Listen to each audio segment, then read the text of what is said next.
Hello student, मेरा नाम है अमित और स्वागत है आपका मेरे चैनल कौटिल्य कॉमर्स में।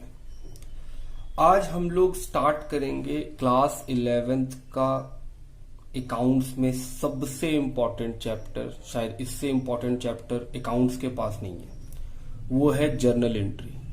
पूरा अकाउंट्स का बेस इसी चैप्टर पे चलता है बाबू। तो हम लोग इस चैप्टर को बहुत ही आराम से और बहुत ही अच्छा से सीखेंगे, क्योंकि अगर आपको जर्नल एंट्री आ जाए एक बार तो आगे कोई भी चैप्टर पढ़ने में आप कभी भी दिक्कत का सामना नहीं करेंगे और आप पाएंगे कि हाँ सर, जर्नल एंट्री जानने से बाकी सारा चैप्टर काफी आसान हो जाता है समझने के पॉइंट्स। बात समझ में आती है बात आपको? चलिए शुरू करेंगे। लिखें कुछ कुछ बात पहले कि सर जर्नल का मतलब क्या। लिखिए, journal is a book of original entry. Is a book of original entry in which transactions are recorded.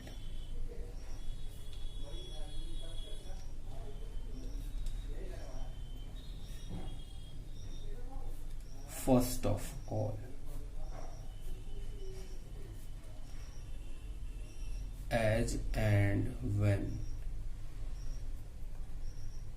they take place. Journal क्या है? हम बोल रहे बेटे, जर्नल वो बुक है जहां पर ट्रांजैक्शंस को सबसे पहले रिकॉर्ड किया जाता है, उसको क्या बोलते हैं? जर्नल। हम बोले अच्छा, मतलब सर ट्रांजैक्शन जो सबसे पहली बार कहीं रिकॉर्ड होता है उसको क्या बोलते हैं? जर्नल। हम बोले हाँ। दूसरा बात लिखेंगे, हम लोग को इसमें क्या पढ़ना है? Classification of accounts.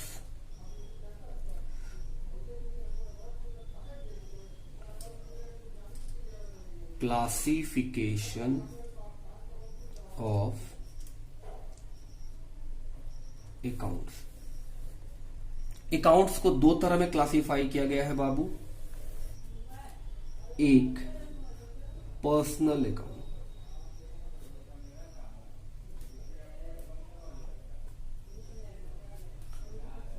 और दूसरा इम्पर्सनल अकाउंट। हम लोग सारा बात आराम से सीखेंगे। इम्पर्सनल अकाउंट,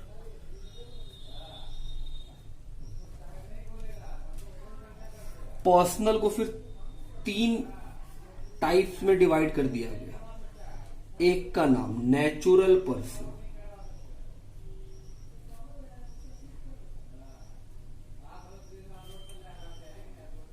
दूसरा का नाम artificial person,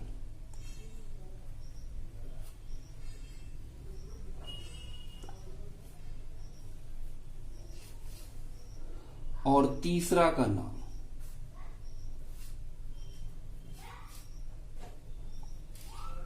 representative.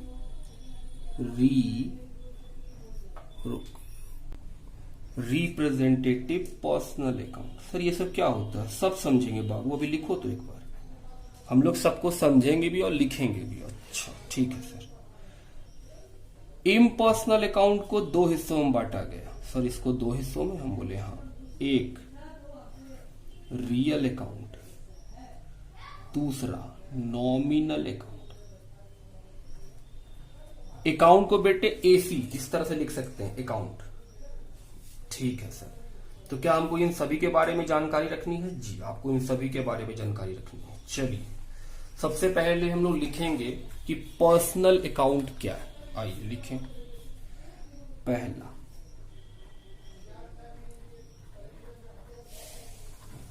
Personal account. Personal accounts वो लिखिए, account which relate to an individual, firm or company are called personal account।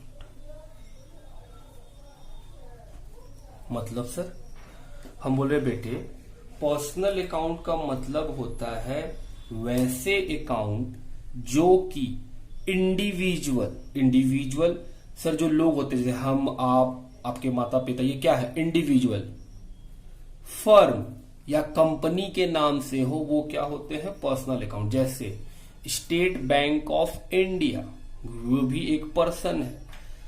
अगर हम और सिंपल लैंग्वेज में बोले बेटे तो पर्सनल अकाउंट का मतलब होता है वैसा अकाउंट जिसपे आप लॉ ऑफ कोर्ट में केस कर सके।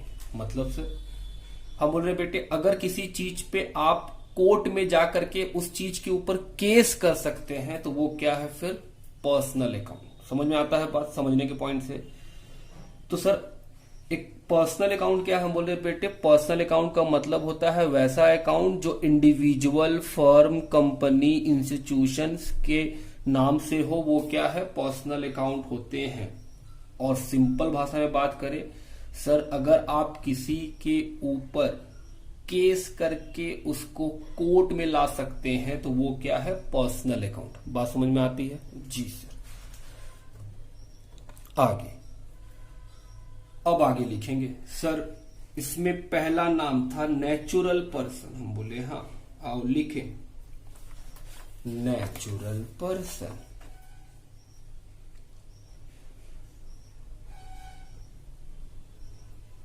जैसा कि नाम रिप्रेजेंट कर रहा है कि सर नेचुरल पर्सनल अकाउंट मतलब इंसान जो नेचर ने बनाए हैं। जैसे राम मोहन सोहन हम आप जितने भी लोग हैं सब क्या है नेचुरल है, मतलब उनको भगवान ने बनाया, उनका फिजिकल एग्जिस्टेंस है। हम बोले हाँ सर उसको बोलते हैं नेचुरल पर्सनल अकाउंट मतलब ह्यूमन बीइंग। हम बोले ठीक। नेचुरल पर्सन का मतलब इंसान ह्यूमन बीइंग्स। हम बोले हाँ लिखिए accounts of natural person means the account of human being, इंसानों का अकाउंट। तो जो भी इंसान होंगे वो सब क्या है सर नेचुरल पर्सनल अकाउंट। जैसे राम मोहन सोहन ये सब क्या है फॉर एग्जाम्पल राम मोहन सोहन। हम बोले सर जो भी इंसान है वो सब क्या है नेचुरल पर्सन अकाउंट। हम बोले ठीक। सर दूसरा आर्टिफिशियल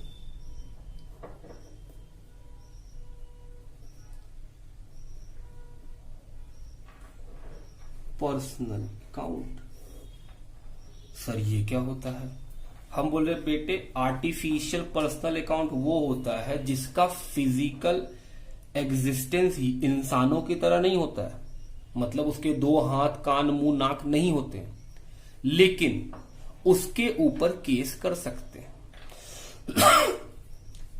लेकिन वो काम कैसा करता है एकदम इंसानों की तरह। जैसे हम बोल रहे बेटे जैसे state bank of India, school college, अगर स्कूल कॉलेज कुछ गलती कर दे तो क्या स्कूल कॉलेज के ऊपर केस कर सकते हैं? बिल्कुल कर सकते हैं। तो हम बोल रहे बेटे वो भी क्या है पर्सनल अकाउंट है। लेकिन क्या वो स्कूल कॉलेज इंसानों की तरह उसका एग्जिस्टेंस है? क्या वो ह्यूमन बीइंग की तरह दिखता है? नहीं। तो हम बोल रहे हैं आर्टिफिशियल पर्सनल अकाउंट का कोई फिजिकल एग्जिस्टेंस इंसानों की तरह तो नहीं होता है, लेकिन वो वर्क करते हैं पर्सनल अकाउंट की तरह, इंसानों की तरह ही काम कर रहे होते हैं सर, उनका काम होता है। हम बोले सर सिंपली बात यही है कि आर्टिफिशियल पर्सनल अकाउंट वो अकाउंट होते हैं जिसे इंसानों ने बनाया है और जिसके ऊपर आप केस कर सकते हैं। हम बोले हाँ आप ऐसा बोल सकते हैं, क्योंकि जितने भी आपको संस्थाएं दिखती हैं, जितने भी कंपनी दिखते हैं, उसको क्रिएट किसने किया? इंसानों ने। लेकिन उसके ऊपर अलग से आप केस कर सकते हैं। जैसे कंपनी रिलायंस कंपनी, अगर रिलायंस पे हम केस करना चाहेंगे तो क्या रिलायंस पे केस हो जाएगा? हम बोले हाँ। लेकिन क्या उस केस से अंबानी को कोई दिक्कत होगा? हम बोले नहीं। अंबानी अलग है, रिलायंस कंपनी अलग है, दोनों का सेपरेट आइडेंटिटी है, दोनों के ऊपर अलग अलग केस किया जा सकता है। तो हम बोल रहे हैं सर आर्टिफिशियल पर्सन का मतलब होता है वैसा पर्सनल अकाउंट जिसका ह्यूमन बीइंग की तरह एग्जिस्टेंस तो नहीं होता है, फिजिकल एग्जिस्टेंस तो नहीं होता है, लेकिन वो वर्क उन्हीं की तरह कर रहे होते हैं। हम बोले हाँ। चलिए लिख दीजिए इस बात को। These accounts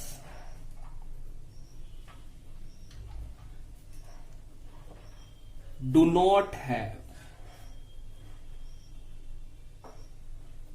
physical existence as human being,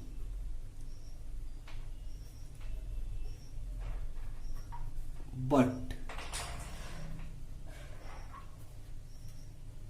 they work as personal account। बात समझ में आती है? Sir example? हम बोले बेटे एग्जाम्पल लिखो। कोई भी फर्म, पार्टनरशिप फर्म, कोई भी कंपनी। हम बोले अच्छा, कोई भी कंपनी भी आर्टिफिशियल है? हम बोले हाँ। हम बोले वो तो छोड़ो बेटे, हम तो बोलते हैं जो देवी देवता के मंदिर होते हैं, इंस्टीट्यूशंस। हम बोले हाँ।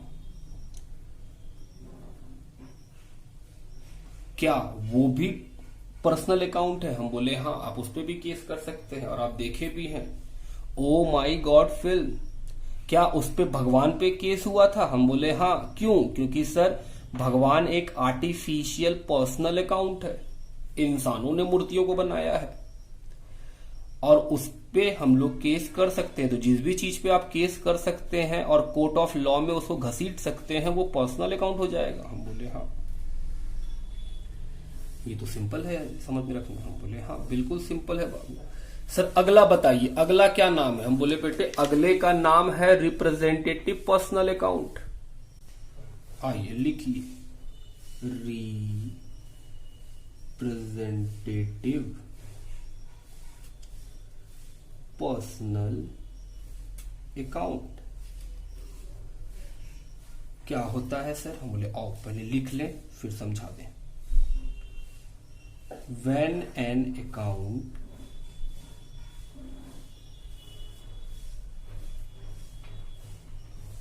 represents a particular person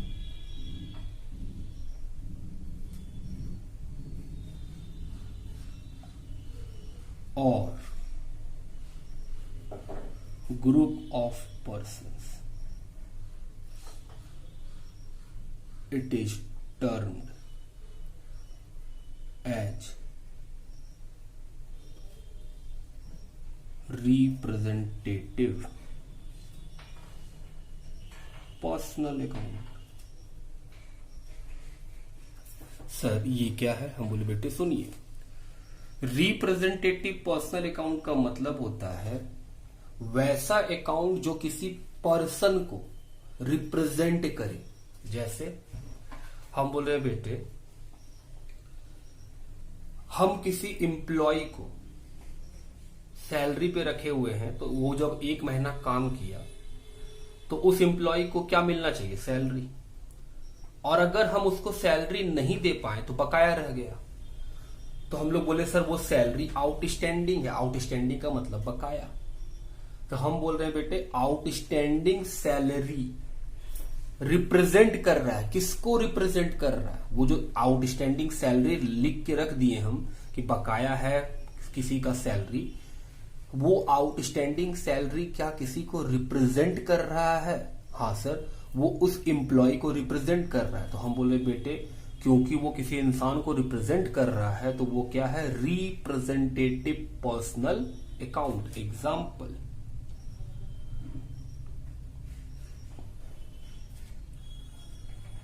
outstanding salary, prepaid insurance. Prepaid का मतलब सर समय से पहले किसी चीज का पेमेंट कर देते हैं तो उसको बोलते हैं प्रीपेड। बात समझ में आती है जी सर। तो ये हो गया हम लोग का पर्सनल अकाउंट के ऊपर बात कि सर पर्सनल अकाउंट क्या है, ठीक, उसके कितने टाइप्स हैं वो भी देख लिए हम लोग। अब चले जाएंगे इम्पर्सनल अकाउंट में, जिसमें पहला नाम क्या है, रियल अकाउंट। आओ लिखे बाबू रियल अकाउंट। आइए पहला नाम sir real account.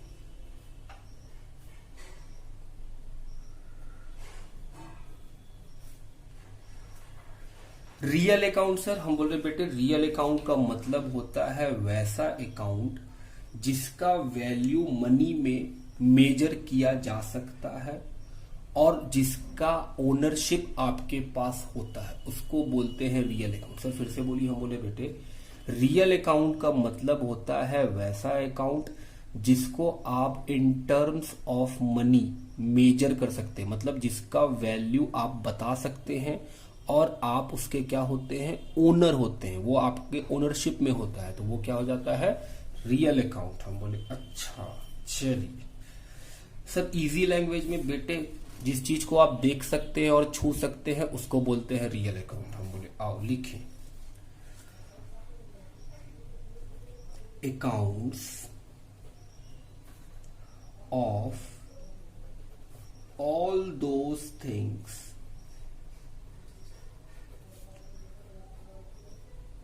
whose value can be measured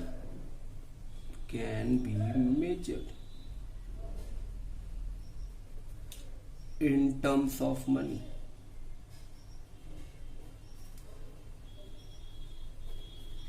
and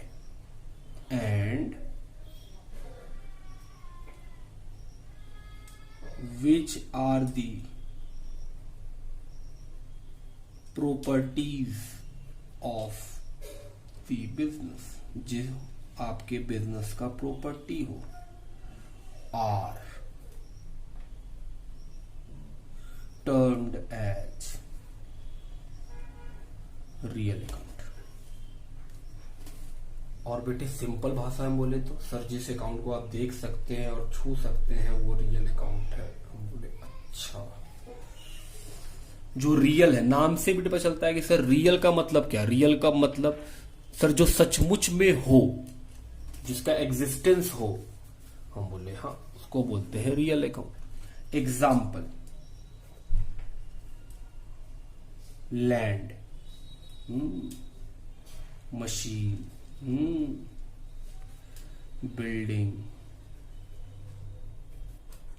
etcetera.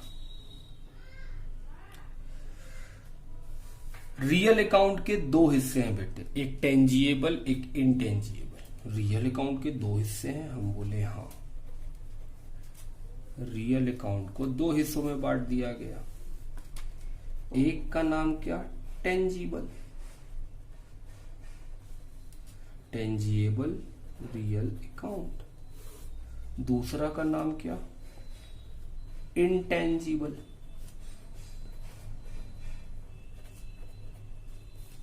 टेंजिएबल real account क्या, जिसको आप सीन एंड टच कर सकते हैं, शॉर्ट में लिख दिए। Tangible real account such account which can be seen and touch are tangible real account. Sir example दे दीजिए। हम लिखो बेटे वही, लैंड, बिल्डिंग, मशीन, फर्नीचर, ये सब क्या है, tangible real account. Building, machine, furniture, ये सब टेंजिएबल। अच्छा इनटेंजिएबल,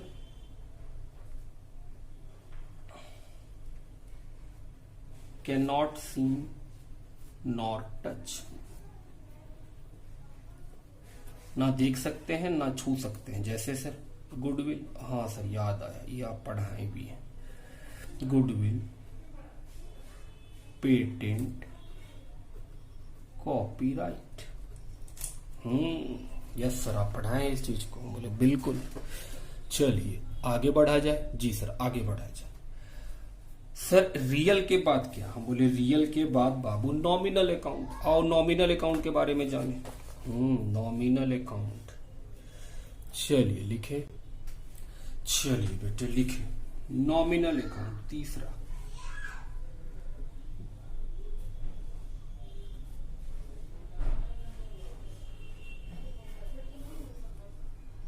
नॉमिनल अकाउंट कि नॉमिनल अकाउंट क्या होता है? हम बोले आओ।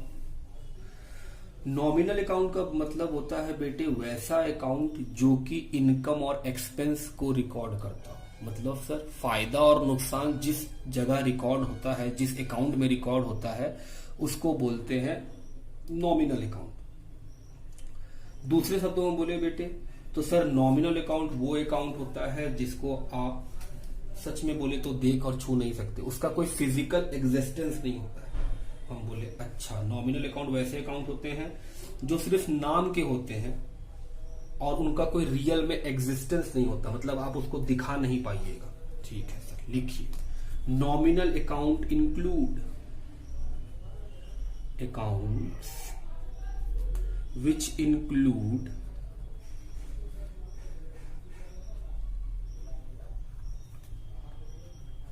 the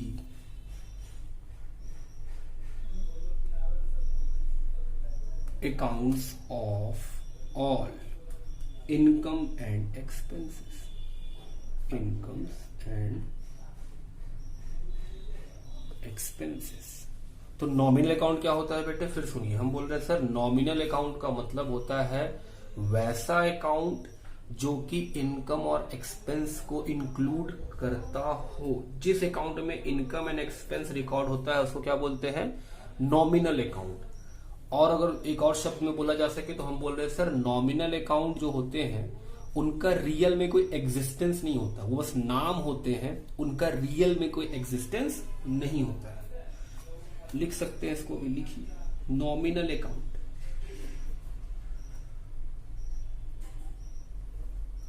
Nominal accounts are those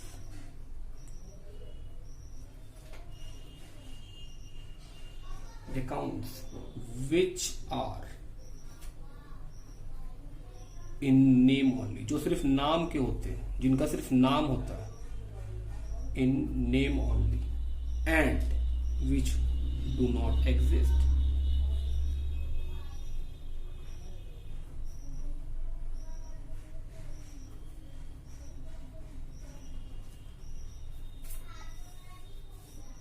sir example, salary. क्या सैलरी एक खर्चा है? हम बोले हाँ। क्या सैलरी एक नाम है? हम बोले हाँ। क्या वो दिखता है, एग्जिस्ट करता है? हम बोले नहीं सर, सैलरी दिखता थोड़ी है। रेंट, हम बोले हाँ। डेप्रीसिएशन, डेप्रीसिएशन ये क्या होता है? हम बोले बताते हैं बेटे डेप्रीसिएशन का मतलब क्या। लिख लेते हैं कि डेप्रीसिएशन क्या।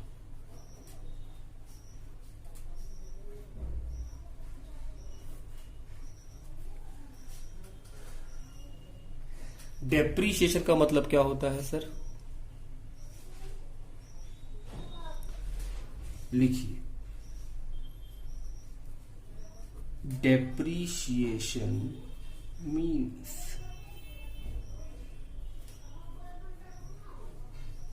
Decrease in the value of fixed assets due to wear and tear। Sir ये तो लिख दिए, समझाइए भी।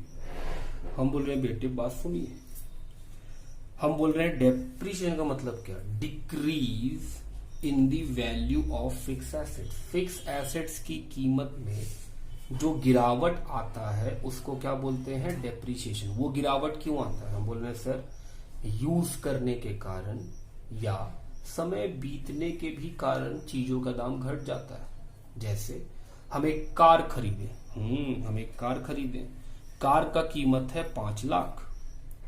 कब खरीदे सर? 1 जनवरी 2020 में।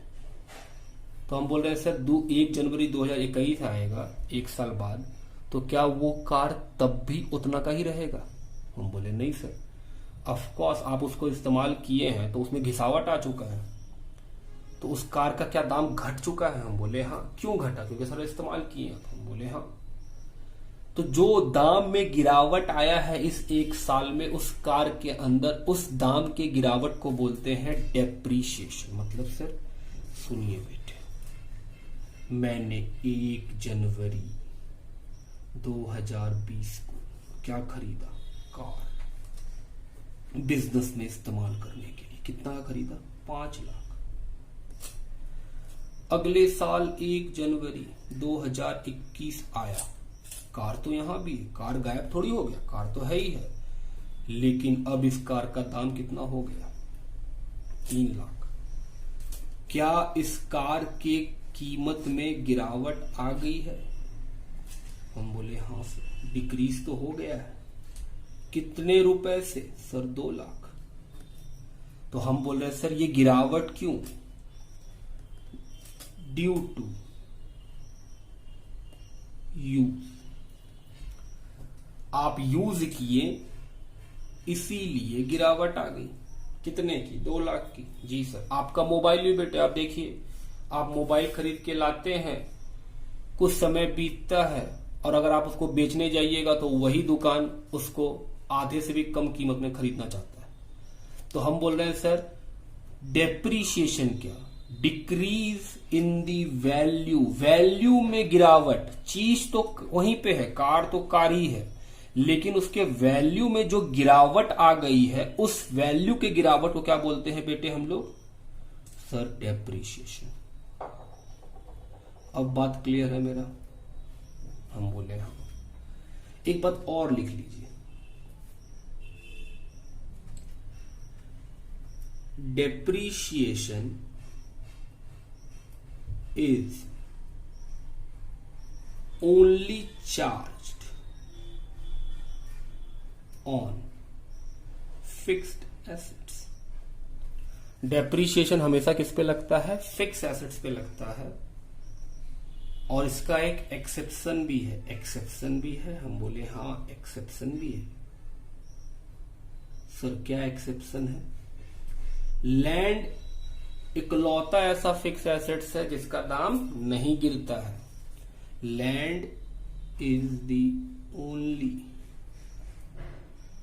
फिक्स्ड एसेट्स ऑन विच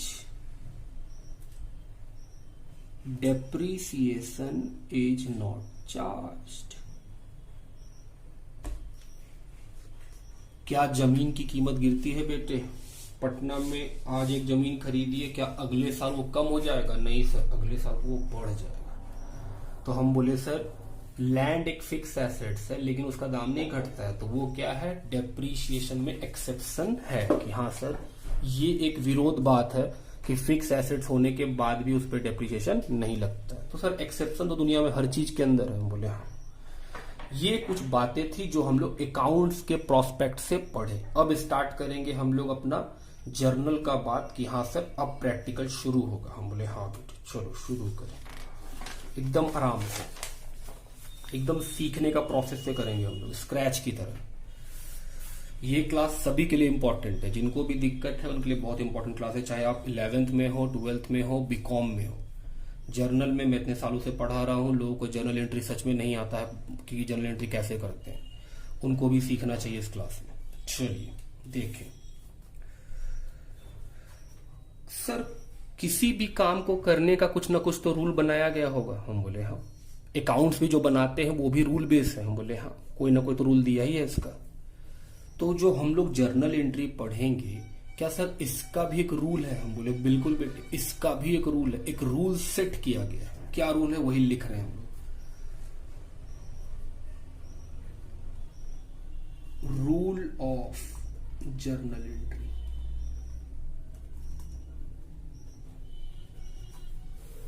दो रूल दिए गए हैं, दोनों में से आप किसी एक को इस्तेमाल करेंगे। हम लोग दोनों रूल सीखेंगे, लेकिन पहले हम पहला रूल सिखाएंगे। जब हमको लगेगा कि हाँ अब 1-2 क्लास हो गया, पहला रूल को अच्छे से एकदम अपने अंदर ले लिए हैं, तब हम आपको सेकेंड रूल से भी सिखाएंगे और आप देखेंगे कि हाँ सर उससे भी बन जाता है। मेरा सबसे फेवरेट रहा है गोल्डन रूल।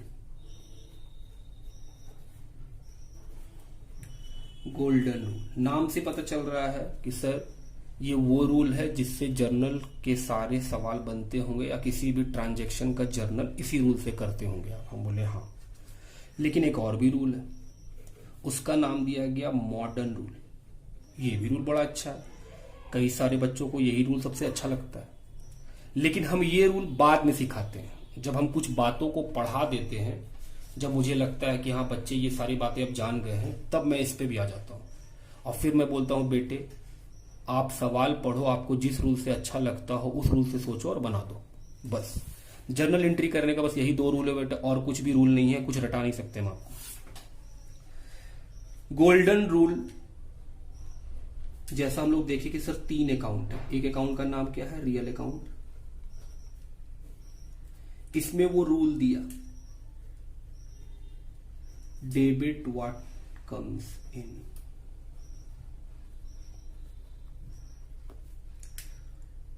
और दूसरा रूल दिया credit what goes out. Sir ये क्या बात करेंगे, लिख लो पहले। क्या रूल दिया है बेटे? Debit what comes in, credit what goes out. किस अकाउंट के लिए? रियल अकाउंट के लिए।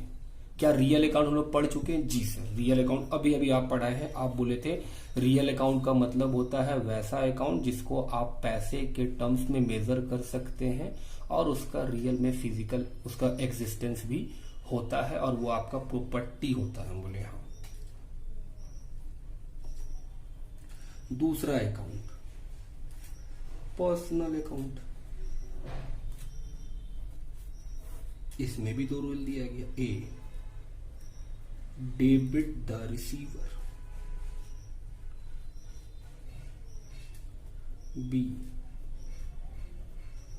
Credit the giver. अच्छा,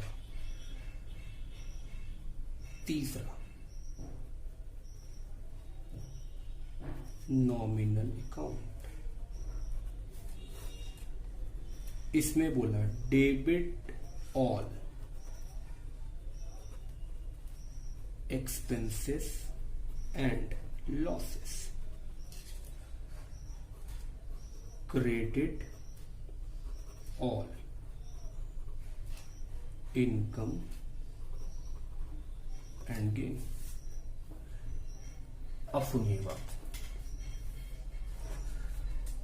सर एक नोट भी लिख लीजिए साथ। डेबिट क्रेडिट का मतलब क्या है? बोले सर डेबिट क्रेडिट का कोई पूरा कोई मीनिंग वाला बात नहीं है। डेबिट और क्रेडिट 2 साइड होते हैं। जैसे हमारे पास एक राइट हैंड साइड एक लेफ्ट हैंड साइड होते हैं, डायरेक्शन बताने के लिए अकाउंट्स में भी एंट्री करने के लिए 2 साइड बता दिए गए हैं। एक का नाम क्या? डेबिट, और एक का नाम क्या है? क्रेडिट। बात समझ में आती है बात? जी सर। तो डेबिट और क्रेडिट क्या है? 2 साइड है, रिप्रेजेंट करते हैं जो अकाउंट्स को कि हाँ सर हर अकाउंट्स में 2 साइड होंगे, एक डेबिट और एक क्रेडिट। क्योंकि हम लोग जब थ्योरी वाला क्लास कर रहे थे तो वहां पढ़े थे कि सर हर ट्रांजैक्शन के क्या होते हैं बेटे? 2 साइड होते हैं। तो वो 2 साइड कौन होते हैं? एक डेबिट और दूसरा साइड कौन होता है? क्रेडिट। हर ट्रांजैक्शन के 2 एस्पेक्ट निकलेंगे ही निकलेंगे, एक डेबिट और एक क्रेडिट। चलिए अब बात कर रहे हैं हम लोग मॉडर्न रूल लिखेंगे। सर हाँ लिखेंगे बेटे, पहले एक रूल समझ लें, दोनों लिखने से परेशानी बढ़ जाती है। हम लोग इसी को फोकस करके चल रहे हैं। पहला रूल रियल अकाउंट के लिए क्या रूल है? Debit what comes in, credit what goes out. इसका मतलब हम बोल रहे हैं बेटे सुनिए, बिजनेस के पॉइंट से एंट्री होता है। अपने आप को क्या मानिएगा? बिजनेस। सिर्फ बिजनेस सोच के बनाइएगा। हम क्या है? दुकान। हम अपने आप को दुकान मान रहे हैं। रूल बोलता है जो कुछ भी आएगा वो डेबिट के साइड में लिखा जाएगा। किसके पास आएगा? बिजनेस के पास। बिजनेस क्या बोल रहा है? डेबिट साइड में लिखिए व्हाट कम्स इन, जो आएगा उसे कहां लिखा जाएगा? डेबिट के साइड में। तो जो कुछ भी बिजनेस के पास आता है वो कहां लिखा जाएगा? Debit side. Credit what goes out, और जो कुछ भी चला जाएगा बिजनेस के पास से वो किस साइड लिखा जाएगा? क्रेडिट के साइड में। सर फिर से बोलिए। हम बोले बेटे बिजनेस में जो कुछ भी आएगा उसको डेबिट के साइड लिख देंगे, बिजनेस से जो कुछ भी जाएगा उसको क्रेडिट के साइड लिख देंगे। आएगा डेबिट, जाएगा क्रेडिट। किसके पॉइंट ऑफ व्यू से? बिजनेस के पॉइंट ऑफ व्यू से। हमेशा बिजनेस सोच के ही बनाना है। आएगा डेबिट साइड में, जाएगा क्रेडिट साइड में। ठीक बात। सर एग्जांपल हम बोले आओ बेटे, हम बोल रहे हैं मैंने एक कार खरीदा 2 लाख रुपया का, टाटा नैनो। सर 2 लाख में कार खरीदे, हमको सिर्फ ये जानना है कि डेबिट में क्या लिखेंगे, क्रेडिट में क्या लिखेंगे। सोचिएगा कैसे सोचते हैं हम। कार खरीदे 2 लाख रुपया का, डेबिट व्हाट कम्स इन, जो आएगा वो डेबिट होगा। 2 लाख में कार खरीदे, क्या कुछ आया? हाँ सर आया। क्या? कार। तो डेबिट के साइड में किसको लिखेंगे? कार को। तो सर डेबिट मिल गया। हमेशा पहले डेबिट खोजिए। फिर सुनिए, हम बोले सर 2 लाख में कार खरीदें, बताइए डेबिट में क्या लिखें और क्रेडिट के साइड में क्या लिखें। हम बोल रहे हैं डेबिट के साइड में लिखा जाएगा जो आया वो डेबिट के साइड में। तो 2 लाख में कार खरीदे हैं तो क्या आया? क्या आया? सर कार आया। तो कार को कहां लिखेंगे? डेबिट साइड में। क्रेडिट में क्या लिखेंगे? सर क्रेडिट का रूल है क्रेडिट व्हाट गोज आउट, जो चला गया वो क्रेडिट साइड में लिखा जाएगा। 2 लाख में कार खरीदे, मतलब 2 लाख क्या रुपया में, क्या कुछ गया? हाँ सर पैसा देना पड़ा होगा, तो पैसा गया। तो सर क्रेडिट साइड में पैसा को लिख दीजिए। तो कैश, या तो कैश दिए होंगे या फिर आप चेक दिए होंगे।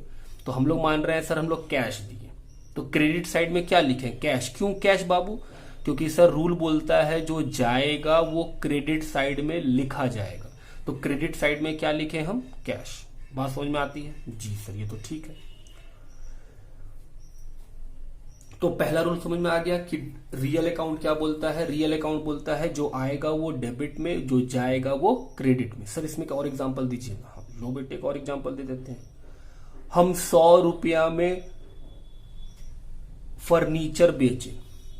क्या किए हम बेटे? 100 रुपया में फर्नीचर, मेरे पास एक टेबल रखा हुआ था पुराना, हम बेच दिए 100 रुपया में। तो फिर से क्या खोजना है? एक डेबिट और एक credit. Rule debit what comes in, जो आएगा वो डेबिट होगा। हम फर्नीचर बेचे 100 रुपया में, क्या कुछ आया मेरे पास?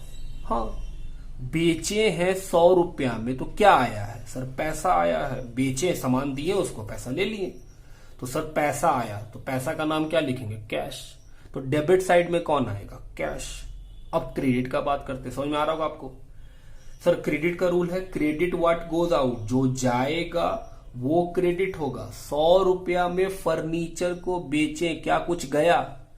क्या गया? क्या गया? सर फर्नीचर गया। तो क्रेडिट के साइड में किसको लिखा जाएगा बाबू? फर्नीचर को। आप बस ध्यान दीजिएगा क्या बोल रहे हैं। तो हम बोले सर रूल बोलता है जो आएगा डेबिट में, जो जाएगा क्रेडिट में। अच्छा ठीक है सर। दूसरा रूल पर्सनल अकाउंट का रूल, जो इंसान होते हैं उनके लिए रूल बनाया गया। डेबिट द रिसीवर, जो हमसे लेगा, हमसे मतलब कौन? हम बिजनेस से बेटे याद रखिएगा। जो बिजनेस से लेगा वो कहां लिखा जाएगा? डेबिट के साइड में। डेबिट द रिसीवर, जो बिजनेस से लेगा वो डेबिट साइड में। क्रेडिट द गिवर, जो बिजनेस को देगा वो क्रेडिट साइड में। आप बात समझ रहे हैं? हम बोल रहे हैं सर जो बिजनेस से लेगा वो कहां जाएगा? डेबिट साइड में। और जो बिजनेस को देगा वो कहां जाएगा? क्रेडिट के साइड में। ठीक है बात। सर इसमें भी एग्जांपल बताइए, सुनिए। हम राम को उधार में सामान बेचे, गुड्स बेचे। ठीक, या फिर गुड्स ना बोल करके अभी बोलते हैं सर कंप्यूटर बेचे उधार में। किसको बेचे हैं? राम को। हम राम को उधार में कंप्यूटर बेचे। सबसे पहले क्या खोजना है आपको? डेबिट। तो सर डेबिट का पहला रूल था डेबिट व्हाट कम्स इन, जो आएगा वो डेबिट होगा। हम राम को उधार में सामान बेचे हैं, क्या कुछ आया है? हाँ सर पैसा। नहीं बाबू उधार में बेचे तो पैसा कहां आया? अच्छा, तो तो सर ये वाला रूल तो काम नहीं किया। हम बोले हाँ ये रूल तो काम नहीं किया। क्या डेबिट का और कोई रूल है? हाँ सर और भी रूल है। डेबिट द रिसीवर, जो हमसे लेगा उसको डेबिट करेंगे। क्या हमसे कोई ले रहा है? हम राम को उधार में कंप्यूटर बेचे तो कोई हमसे लिया? हम बोले हाँ सर। कौन लिया? राम। तो क्या लिखेंगे? राम अकाउंट, राम को लिखेंगे किस साइड में? डेबिट के साइड में।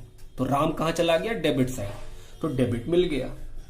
अब क्रेडिट खोजिए, तो क्रेडिट का rule, credit what goes out, जो जाएगा वो क्रेडिट होगा।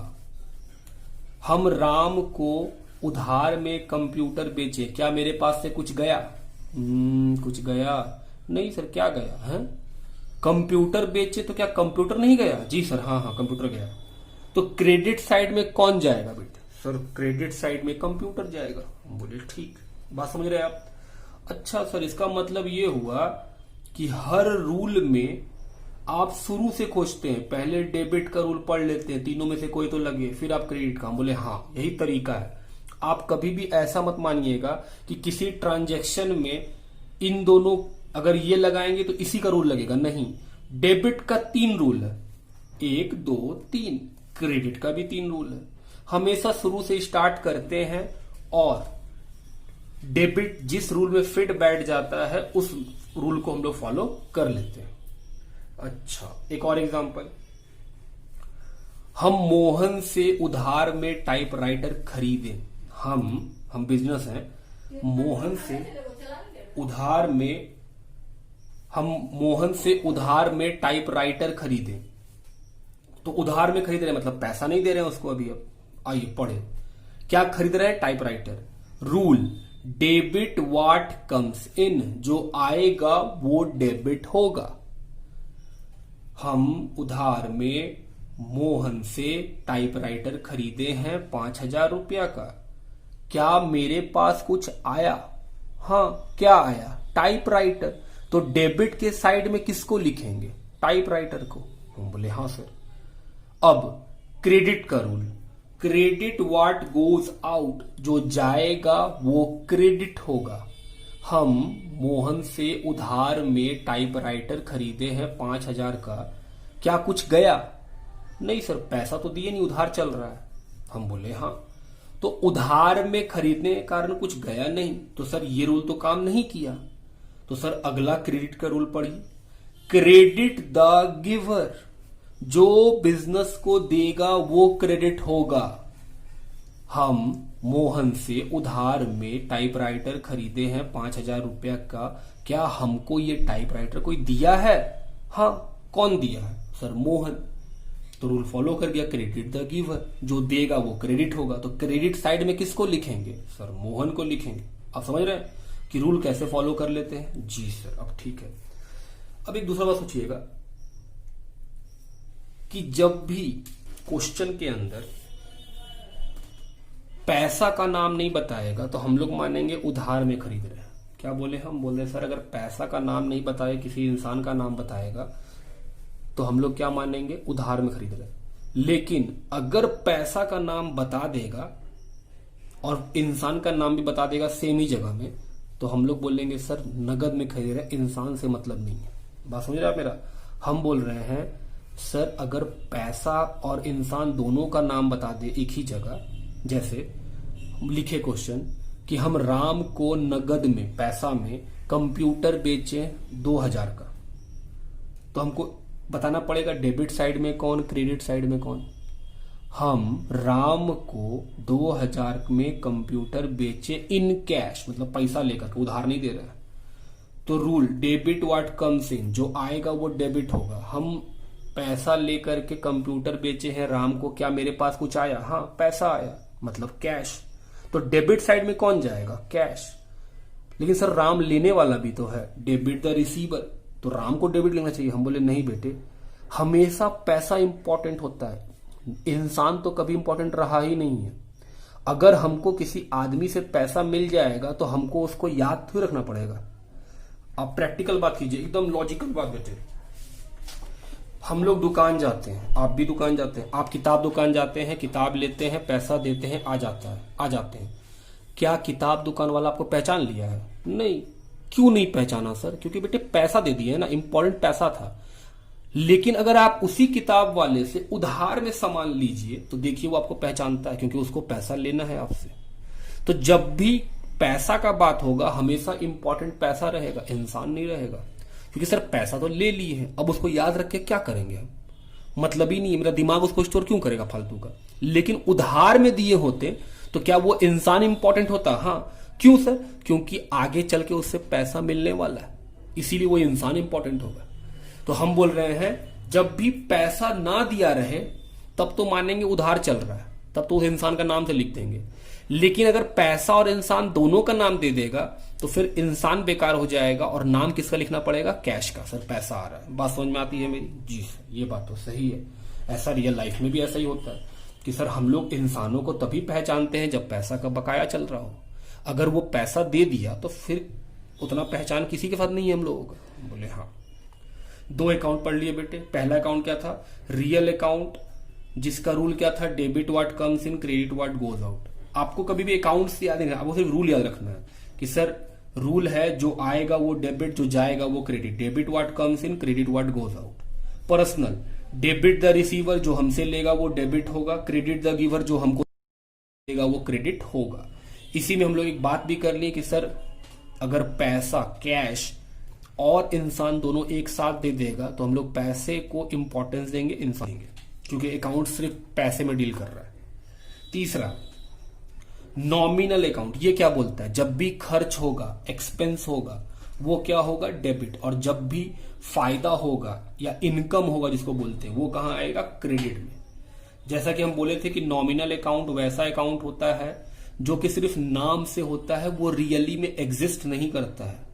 हम बोले हाँ सर, जैसे सैलरी, रेंट, किराया, ये सब क्या है? नाम है। क्या इसका रियल में कोई एग्जिस्टेंस है? क्या आपको कभी भी सैलरी दिखा है कि हाँ सर ये रियल में एग्जिस्ट करा, देखिए ये है सैलरी? नहीं। तो हम बोल रहे हैं नॉमिनल अकाउंट बोलता है कि जब भी एक्सपेंस होगा वो डेबिट होगा और जब भी इनकम होगा वो क्या होगा? क्रेडिट। फिर से बोलिए मेरे साथ, एक्सपेंस हमेशा कहां होगा? एक्सपेंस और लॉस दोनों कहां होता है? हमेशा डेबिट के साइड में। और क्रेडिट में क्या होता है? Income and gain. तो सर क्रेडिट में होता है इनकम और क्या होता है? गेन। बात समझ में आती है मेरी? सर इसका एग्जांपल दीजिए। सुनिए बेटे, याद रखिएगा, एग्जाम्पल जब हम इसका देते हैं तो इसका मतलब ये नहीं है कि इसी का डेबिट क्रेडिट फॉलो होगा। शुरू से पढ़ना शुरू करेंगे। सुनिएगा, सैलरी दिए, सैलरी दिए 10,000 रुपए, बात ठीक। डेबिट व्हाट कम्स इन, जो आएगा वो डेबिट होगा। हम सैलरी दिए हैं 10,000 का, क्या कुछ आया? नहीं सर, आया कहां कुछ, यहां दे रहे।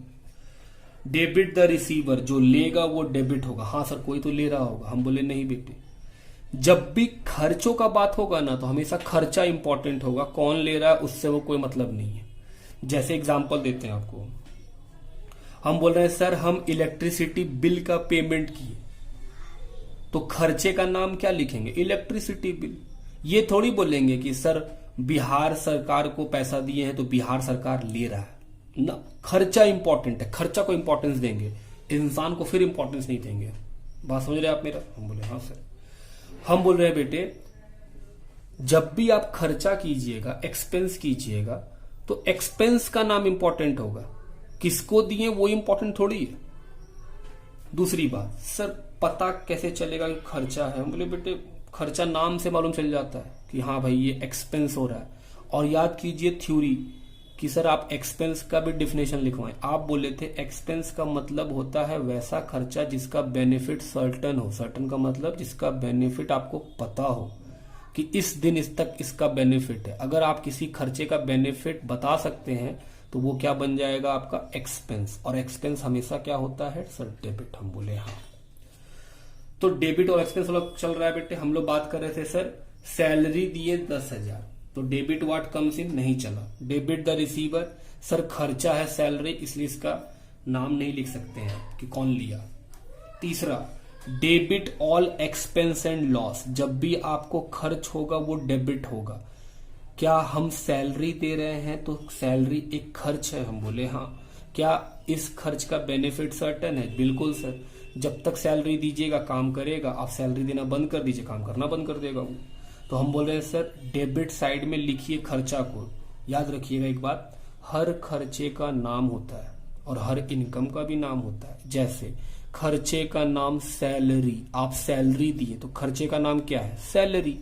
तो डेबिट साइड में किसको लिख देंगे? सैलरी को। हम बोले हाँ। क्रेडिट साइड में हम बोले आओ। क्या क्रेडिट ये पढ़ेंगे? नहीं सर, शुरू से पढ़ेंगे क्रेडिट का रूल। पहला, क्रेडिट व्हाट गोज आउट, जो जाएगा वो क्रेडिट होगा। हम 10,000 रुपया का सैलरी दिए हैं, क्या कुछ गया बाबू? हाँ सर गया। क्या गया? सर पैसा दिए तो पैसा गया। तो क्रेडिट साइड में किसको लिखेंगे? सर पैसा को। पैसा को नहीं बेटे, कैश बोलते हैं, पैसा में कैश ही दिए होंगे ना। तो क्रेडिट साइड में क्या लिखेंगे? सर कैश को। बात समझ में आती है? हाँ सर, एक और एग्जांपल दीजिए। ये तो आप खर्चा वाला एग्जांपल दिए। हम बोले हाँ, एक और एग्जांपल लो। बैंक से हमको 5,000 का इंटरेस्ट मिला। हमको क्या मिला है? बैंक से 5,000 का इंटरेस्ट। अगर हमको मिला है तो मेरे लिए तो फायदा है ना जी, हम तो ले रहे हैं तो मेरा फायदा है। पहला, डेबिट व्हाट कम्स इन, जो आएगा वो डेबिट होगा। क्या मेरे पास कुछ आया? हम बोले हाँ सर इंटरेस्ट आया। हम बोले बेटे इंटरेस्ट थोड़ी आता है, पैसा आता है, पैसा आया। तो डेबिट साइड में किसको लिखेंगे? सर पैसा को लिख दीजिए। तो पैसा क्या होगा? कैश। Cash account debit. आप बात समझ रहे हैं? सर डेबिट तो मिल गया। दूसरा, credit. Credit what goes out, हमको इंटरेस्ट मिला 5,000 रुपया का। क्या मेरे पास से कुछ गया? नहीं सर। क्रेडिट द गिवर, जो देगा वो क्रेडिट हुआ। क्या हमको कोई इंटरेस्ट दे रहा है? हम बोले सर आप बोले थे कि जब भी फायदा या नुकसान होगा उसमें इंसान इंपॉर्टेंट नहीं होगा, उसमें वो फायदा और नुकसान इंपॉर्टेंट होगा, उसका नाम लिखिएगा। तो हमको तो इंटरेस्ट मिल रहा है। इंटरेस्ट एक इनकम है, तो हम बोल रहे हैं जो इंटरेस्ट इनकम है उसका नाम लिखिए। तो सर ये रूल भी बेकार हो गया, क्रेडिट द गिवर। तीसरा rule, credit all income and gain, जब भी फायदा होगा वो क्रेडिट होगा। क्या फायदे का नाम होगा? हम बोले हाँ। क्या? इंटरेस्ट। तो क्रेडिट में साइड में किसको लिखेंगे? इंटरेस्ट को। बात समझ में आ रही है आपको मेरे? हम बोल रहे बेटे इसी रूल से धीरे धीरे सोच सोच के बनाएंगे तो आप देखिएगा कि ये रूल आपके दिमाग में एकदम फिट बैठ जाता है और आप एकदम सही बना देते हैं। बात ठीक। हम साइड में मॉडर्न रूल भी लिख रहे हैं, लेकिन हम इसको अभी पढ़ाने में इंटरेस्टेड नहीं है। क्यों? क्योंकि इसको पढ़ने के लिए पहले तो हमको एसेट्स, लायबिलिटीज, इनकम, एक्सपेंस का नाम याद करना पड़ता है कि सर ये एसेट्स है, ये लायबिलिटी है, ये इनकम है, ये एक्सपेंस। हम वैसा भी करना नहीं चाहते। हम चाहते हैं कि सर इससे बनाएंगे तो आपको सोचना नहीं पड़ता है कि एसेट्स कौन, लायबिलिटी कौन, ऐसा कुछ सोचना ही नहीं पड़ेगा। फिर भी लिख के रख लेंगे कि सर डेबिट में क्या क्या होता है मॉडर्न रूल। जैसे गोल्डन रूल में आप देखें कि डेबिट के 3 आइटम है, 1 2 3। क्रेडिट के भी 3 आइटम है। तो मॉडर्न रूल में भी कुछ ऐसा नहीं है, उसमें भी वही है। उसके भी 3 रूल है, डेबिट के और क्रेडिट के 3 रूल है। तो डेबिट रूल पहले लिख लो। A, increase in assets. B, decrease in liability. C, increase in expense. Credit का रूल, इंक्रीज इन लायबिलिटी। अभी हम इसमें कुछ नहीं बता रहे बेटे, हम इससे सॉल्व कराने में इंटरेस्टेड है। पहले हम 5-6 क्वेश्चन आपको बनवा दें इससे। B, decrease in assets. C, increase in income. हम लोग किससे फोकस करेंगे? गोल्डन रूल से। मॉडर्न रूल पे अभी नहीं आएंगे। हम बोले हाँ मॉडर्न रूल पे अभी नहीं आएंगे। हम लोग सिर्फ यही जानते हैं, ये नहीं जानते हैं। साफ बात। चलिए आगे बढ़े बेटे। जी सर आगे बढ़िए। अकाउंट्स में हर चीज का एक फॉर्मेट दिया जाता है कि हाँ सर, ताकि पढ़ने में और समझने में लोगों को आसानी। तो हम लोग क्या लिख रहे हैं? जर्नल एंट्री का फॉर्मेट। फॉर्मेट किसका? जर्नल एंट्री का। क्या फॉर्मेट है? सुनिए, date, particulars, LF debit side, credit side. बात ठीक बेटे? मुझे हाँ सुनिएगा, हम पहले इस फॉर्मेट को एक्सप्लेन कर रहे हैं कि सर ये फॉर्मेट क्या है। सुनिए,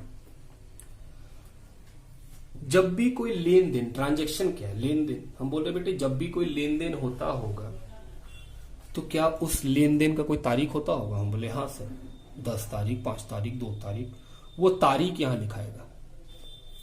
और अभी अभी आप जो डेबिट क्रेडिट बोल रहे थे कि कैश डेबिट होगा, मोहन क्रेडिट होगा, उसको यहां लिखेंगे। डेबिट सबसे पहले लिखा जाएगा, क्रेडिट उसके बाद लिखा जाएगा। बात समझ रहे हैं? क्वेश्चन रहेंगे, दिखला देंगे आपको। हम बोल रहे हैं बेटे डेट में क्या लिखा जाएगा? सर डेट में तारीख लिखा जाएगा, जिस दिन वो ट्रांजैक्शन घटा, जिस दिन वो लेन देन का बात हुआ, वो तारीख यहां लिखेंगे। फिर उस लेन देन में रूल के हिसाब से एक डेबिट निकलेगा और एक क्रेडिट निकलेगा। हम बोले हाँ, एक डेबिट एक क्रेडिट। सर LF क्या होता है? हम बोले बेटे हम लोग के लिए फिलहाल LF खाली है। LF का फुल फॉर्म होता है लेजर फॉलियो। LF का full form ledger folio. Ledger folio क्या होता है सर? हम बोले बेटे जब जर्नल के बाद हम लोग अगला चैप्टर पढ़ेंगे लेजर, वहां पे जो चीज जर्नल में लिखे हैं उसका नंबरिंग वहां लिखते हैं ताकि लोगों को खोजने में आसानी हो। फिलहाल आप समझ नहीं पाएंगे कि लेजर फॉलियो क्या होता है। फिलहाल आप ये समझिए कि लेजर फॉलियो, जब लेजर पढ़ते हैं तो जर्नल का नंबर वहां लिखते हैं, तो जर्नल को हम उस लेजर से मैच करा सकते हैं कि हाँ आप रिकॉर्ड किए हैं कि नहीं किए।